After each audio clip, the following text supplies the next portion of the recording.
Kwenye akili kuna kitu anakiona.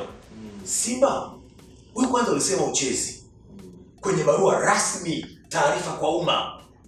Lakini Simba, baadhi ya viongozi wako walisema hamtashiriki kabisa ligi kama mambo yataendelea ya kiuni. Lakini nini Simba, ghafla mkabadilisha msimamo wenu, mkasema kwamba mnacheza tarehe 15 na nini mnafuata matakwa bodi ya ligi. Leo Simba wametoa barua, wanaiomba tena bodi ya ligi itoe uchunguzi wa jambo la tarehe 7 usiku. Sasa unajiuliza, Simba wanasimamia wapi? Nani anazindika hizi barua za Simba? Mimi naamini kama bodi ya ligi na baadhi ya viongozi ambao wamehusika kufanya haya ambayo hayafai kwenye mpira wetu wakachia ngazi, kila kitu kitakaa sawa, na naamini ili itakuwa fundisho kwenye mpira wetu. Na Cisco, Ndio.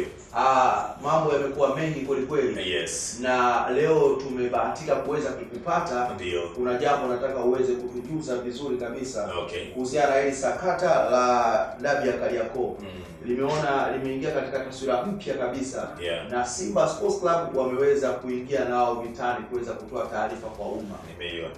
Taarifa hii bwana Cisco, unaiona imekaaje kaje? Bana, kwanza ni kushukuru kwa kunipa nafasi nzuri, lakini watu ambao wananifuatilia ikiwa nafanya vipindi mbalimbali, nafikiri kuna kitu wanakipata kutoka kwangu. Toka ile jambo linatokea usiku wa tarehe 7 ya mwezi wa 3 mwaka 2025, nafikiri nilikuwa mtu wa kwanza kuzungumza ya kwamba hapa kuna mambo hayako sawa, na toka siku ya kwanza nilichagua upande wangu kuona Young Africans wako sahihi. Mengi niliambiwa kwamba Cisco ni chawa, Cisco ni hivi, kupitia vipindi ambavyo tunavifanya kwenye platform mbalimbali ikiwemo Data Sports na sehemu kadha wa kadha. Lakini siku zote ukweli huwa unajitengaga na uongo. Inakuwa ni jambo tu la muda. Sasa tulikofikia ni kwa sababu tuliamua kulea matatizo tukifurahia.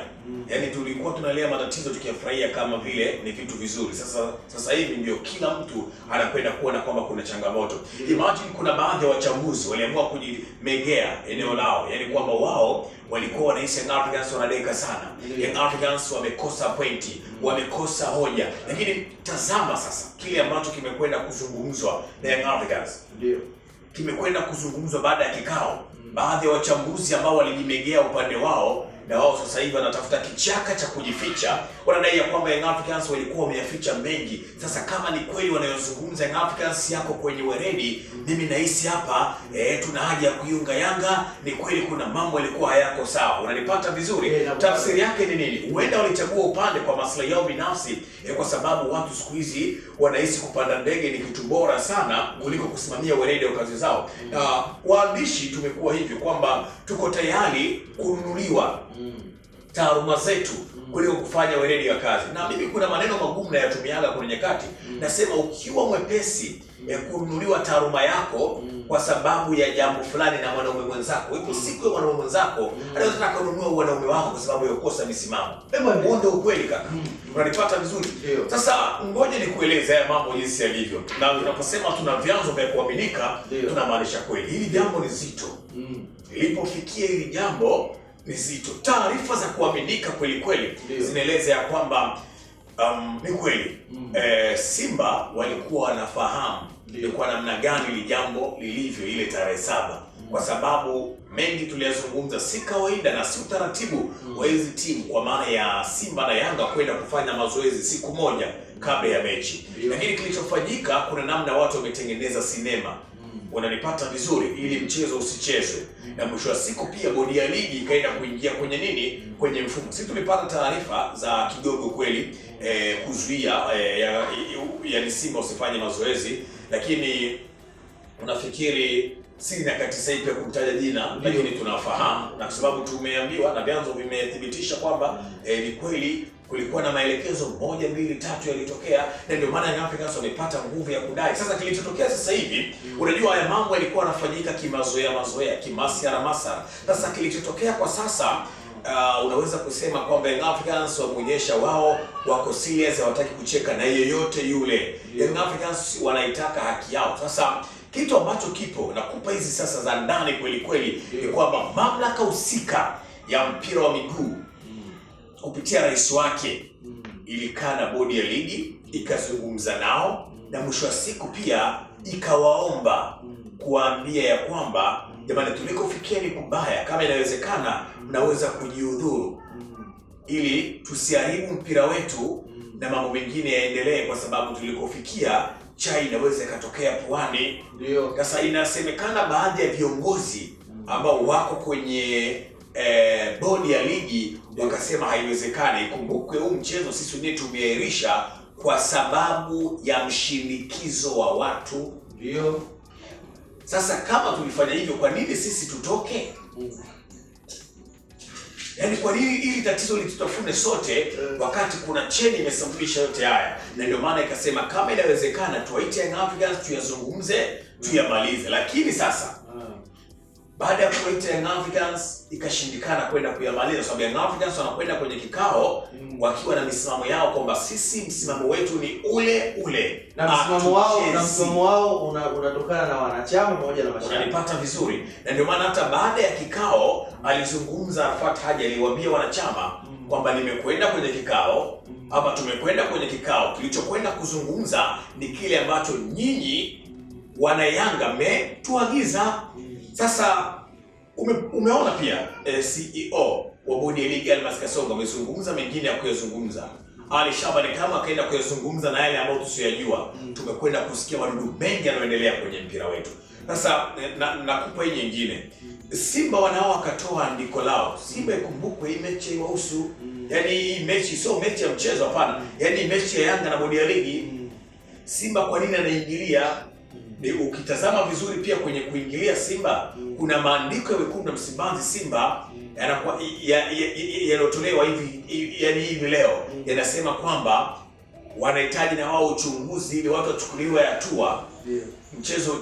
Ikumbukwe andiko lao la kwanza la tarehe 7 usiku saa 8, yaani tarehe 8 hiyo Simba alfajiri, walisema kwamba hawatashiriki mchezo wowote mpaka hatua zichukuliwe, hawatacheza huu mchezo. Lakini walibadilisha maamuzi wakasema wanacheza tarehe 15.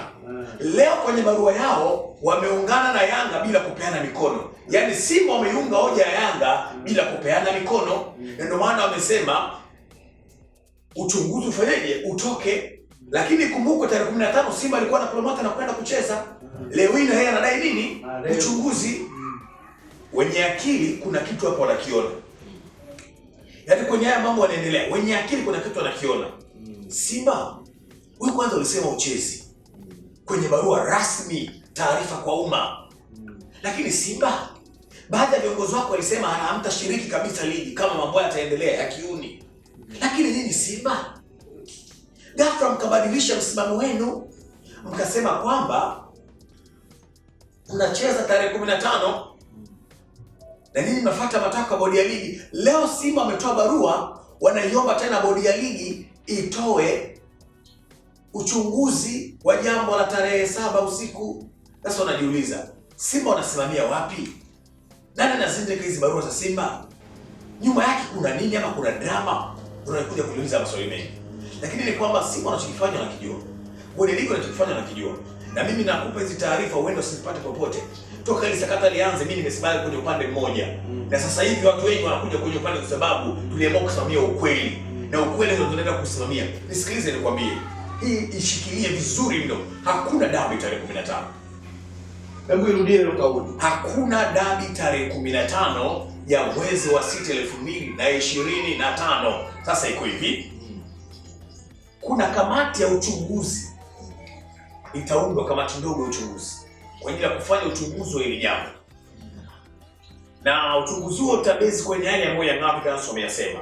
Na hiyo kamati itadili hasa na mambo matatu ya Young Africans. Nitaje jambo moja lile la bodi ya ligi kuwa huru kwa sababu ni mchakato. Wakati huo kuna watu wanawajibishwa kwenye huo uchunguzi. Alafu dabi itapangiwa tena tarehe. Na wakati dabi itakapopangiwa tarehe, huenda ndio ikawa mchezo wa mwisho wa kufungia ligi na kupatikana bingwa kwenye ligi kuu ya soka Tanzania bara. Hii shike leo nakwambia, na ndio taarifa ambazo zimetufikia hivi punde. Kwa sababu hii ndio maana sisi toka tunaanza kutoa hizo taarifa tunazitoa kwa weledi mkubwa. Kwa hiyo hata hii pia inakujia tukiwa tuna hakika kwa 100%.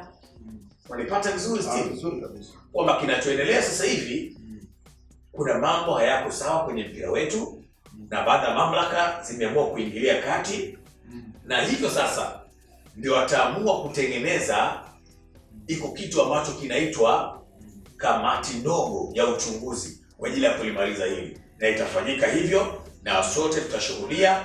Mchezo tarehe 15 hakuna, lakini nikwambie tu kweli, andiko la Simba ukilisoma vizuri na ukirejea andiko lao la mwanzo linafikirisha, na wao pia wanatupa maswali mengi sana ya kujadili. Haiko sawa sawa.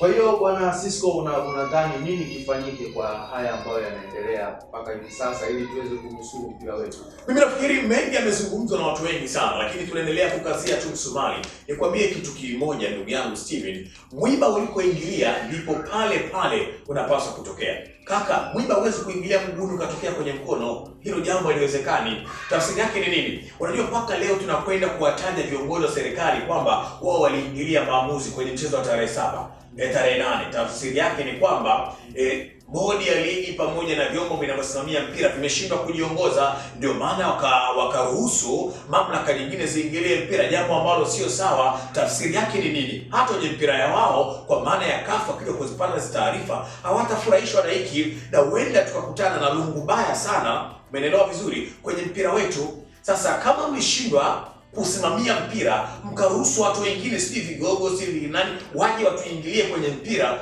mnautia doa. Nyinyi natakiwa hatutaki hata kumjua ni kigogo gani. Nyinyi mchukue busara za kujiondoa ili mpira uwe huru, waje wengine waongoze. Brother, mpira sio mtu mmoja. Yaani mpira ni sisi sote tunaopenda mpira. Mpira ni furaha zaidi ya mamilioni ya Watanzania. Unanipata vizuri? Sasa wewe umepewa dhamana, ukipewa dhamana kutumikia jambo ukishindwa, kwa nini uwaumize wengine? Wewe utakuwa una furaha gani kuona wengine wanaumia kwa sababu yako? Na wewe walikupa tu dhamana. Achia ngazi ili wengine washikilie nafasi, na wao wakishindwa waachie ngazi. Hiki ni kijiti kaka, ni lazima kupokezana. Nikwambie tu kweli, hakuna marefu yasiyo na ncha, na wala hakuna mapana yasiyo na mwisho. Mimi naamini kama bodi ya ligi na baadhi ya viongozi ambao wamehusika kufanya haya ambayo hayafai kwenye mpira wetu wakachia ngazi, kila kitu kitakaa sawa, na naamini ili itakuwa fundisho kwenye mpira wetu.